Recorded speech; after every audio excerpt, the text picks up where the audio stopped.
Hi. കുറച്ച് ദിവസം കൊണ്ട് മൈൻഡിൽ ഇങ്ങനെ കിടക്കുവാണെങ്കിൽ ഒരു അക്വേറിയം സെറ്റ് ചെയ്യണമെന്നേ.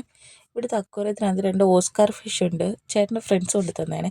അന്നേരം വിചാരിച്ച് അതിൻ്റെ കൂടെ ഇടാൻ 2 എണ്ണത്തിനെയും കൂടെ മേടിക്കാമല്ലോ എന്ന് വെച്ചാൽ നൈറ്റിൽ കടയിൽ പോയേ. വീടിനടുത്തുള്ള കട തന്നെയാണ്. അങ്ങോട്ട് ആദ്യം കയറി ചെല്ലുമ്പോഴേ കുറേ ബേഡ്സ് കളക്ഷനാണ്. നല്ല ക്യൂട്ടായിട്ടുള്ള നല്ല ഭംഗിയുള്ള ബേഡ്സുകളൊക്കെ ഉണ്ടായിരുന്നു. പിന്നെ ഉള്ളിലോട്ട് എല്ലാം ഫിഷാണ്. പല നിറത്തിലും പല വർണ്ണങ്ങളിലും പല പേരുകളിലുള്ള ഫിഷ്. ഓസ്കാറിൻ്റെ കൂടെ ഇടാൻ പറ്റിയത് കുറച്ചേ ഉള്ളായിരുന്നു കേട്ടോ. ഞാൻ കുറച്ച് ചെടികളും പവിഴപ്പുറ്റൊക്കെ നോക്കി, അത് കിട്ടിയില്ല. പിന്നെ 2 ടൈഗറിനെ മേടിച്ച് ആൽബിനോ എന്ന് പറയുന്നൊരു ഫിഷിനെയും കൂടെ മേടിച്ചായിരുന്നേ. പിന്നെ ഇറങ്ങിയപ്പോൾ ഈ ബേഡ്സിനെ കാണാൻ നല്ല ക്യൂട്ടായിട്ടുള്ള ഒരു ജോഡിക്ക് 1500 രൂപയൊക്കെയാന്ന് പറഞ്ഞു കേട്ടാ. പിന്നെ വീട്ടിൽ വന്നപ്പോഴാണ് ഫിഷിൻ്റെ സൈഡ് മുറിഞ്ഞിട്ടുണ്ട്, പിന്നെ കല്ലെടുത്തിട്ടില്ല. അതുകൊണ്ട് പിന്നെ ഞങ്ങൾ രണ്ടാമത് തിരിച്ചു പോയി. പിന്നെ ഫിഷിനെ കൊടുത്തിട്ടാണെങ്കിൽ ഓസ്കാർ ഫിഷിനെ സക്കറിനെ മേടിച്ചേ.